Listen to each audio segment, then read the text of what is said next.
বিসমিল্লাহির রহমানির রহিম। আসসালামু আলাইকুম। দেশ এবং দেশের বাইরে যে যেখান থেকে আজকে আমার ব্লগটি দেখছেন, আশা করি আল্লাহর রহমতে সবাই ভালো আছেন। আলহামদুলিল্লাহ আমরাও ভালো আছি। আজ আমি আরেকটি রেসিপি নিয়ে আপনাদের মাঝে হাজির হয়ে গিয়েছি। আর আজকের রেসিপিটি হচ্ছে খুবই সহজ পদ্ধতিতে অল্প সময়ে একটি মজাদার খিচুড়ি তৈরি করা যায়।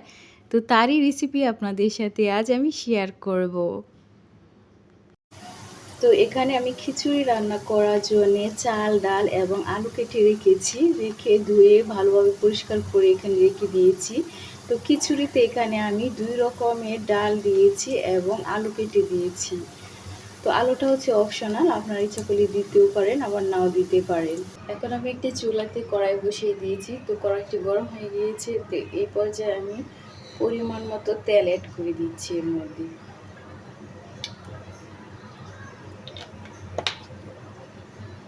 তো তেলটি গরম হয়ে এলে তারপর আমি এর মধ্যে পেঁয়াজ কুচি অ্যাড করব।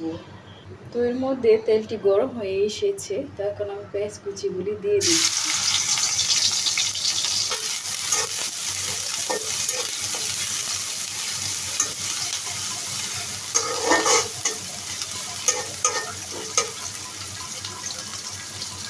তো পেঁয়াজ কুচিটা ভাজা হয়ে এলে তার মধ্যে আমি যে চাল এবং ডাল ধুয়ে রেখেছিলাম সেগুলি দিয়ে দিব। পেঁয়াজটা ভাজা হয়ে গিয়েছে। তো এ পর্যায়ে আমি আগে থেকে যে চাল এবং ডালটা ধুয়ে রেখেছিলাম সেগুলি এর মধ্যে দিয়ে দিচ্ছি।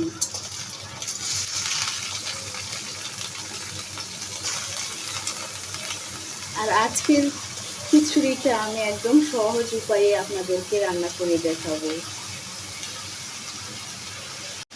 তো এই খিচুড়িটা ব্যাচেলার যারা আছে বা রান্না একদম করতে পারে না তাদের জন্য খুব সহজে উপায়ে এই খিচুড়িটা রান্না করতে পারবেন। আর খেতেও মাশাআল্লাহ অসম্ভব টেস্ট হবে। তো এখানে আমি কোনো রকম মশলা দিইনি।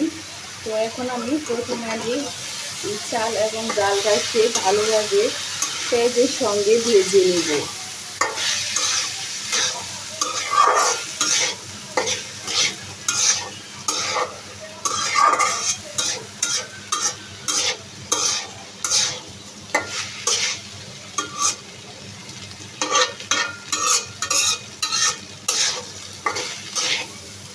একটু বেশি সময় ধরে ভাজবো, তাতে করে খিচুড়িটা খেতে খুবই ভালো লাগবে। চাল এবং ডালটা ভাজা হয়ে গিয়েছে। তো এই পর্যায়ে আমি এর মধ্যে পানি অ্যাড করব। তো পরিমাণ মতো পানি দিয়ে দিচ্ছি আমি। আমি এখানে দেখতে পেরেছেন কোনো রকম মশলা অ্যাড করিনি, শুধু একটি প্যাকেটের মশলা এখানে অ্যাড করব, তাতে খিচুড়িটা হয়ে যাবে। তো এখানে আমি অ্যাড করছি রাঁধুনি রেডি মিক্স খিচুড়ি মশলা। এই 1 প্যাকেট মশলাই আমি এর মধ্যে এখন অ্যাড করে দিব। মশলার মধ্যে লবণও আছে, তো তার জন্য আর আমি লবণ অ্যাড করিনি। এখন আমি নেড়ে চেড়ে ভালোভাবে মিশিয়ে দিচ্ছি মশলাটাকে চাল এবং ডালের সঙ্গে। কিছু কাঁচামরিচ দিয়ে দিচ্ছি।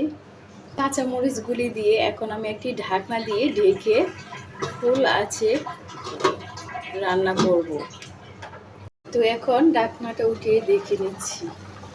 তো দেখতেই পাচ্ছেন বলক চলে এসেছে। তো এখন একটু নাড়াচাড়া করে দেখে নিব। তো চুলার জালটা আমি একটু কমিয়ে দিব, তাতে করে চাল এবং ডালটা সিদ্ধ হয়ে যাবে। তো একটি ঢাকা দিয়ে আবার ঢেকে আর বেশ কিছুক্ষণ রান্না করে নেব, চুলার জালটা একটু কমিয়ে।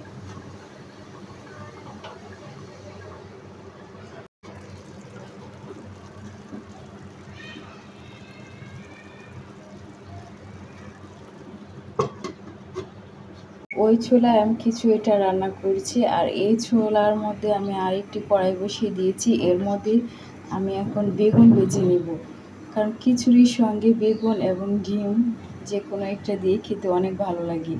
তো আজকে আমি ডিমও ভাজি করব এবং বেগুনও ভাজি করব। তো তার জন্যে প্রথমে আমি এখন বেগুনটাকে ভাজি করে নেব।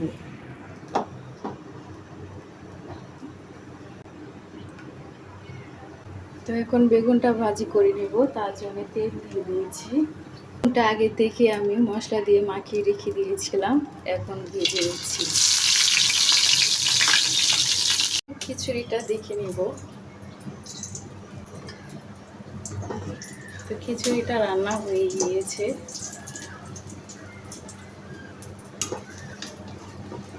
চাল এবং ডালটাও ফুটে গিয়েছে, ভালো একটি ফ্লেভার বের হচ্ছে, খুব ভালো লাগছে।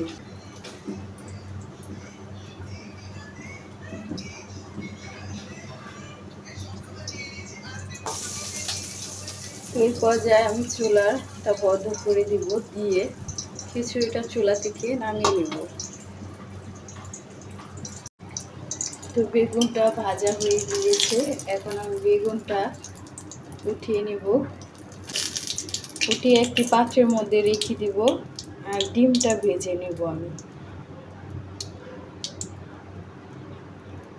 তো এখন আমি ডিমটা ভেজে নেব।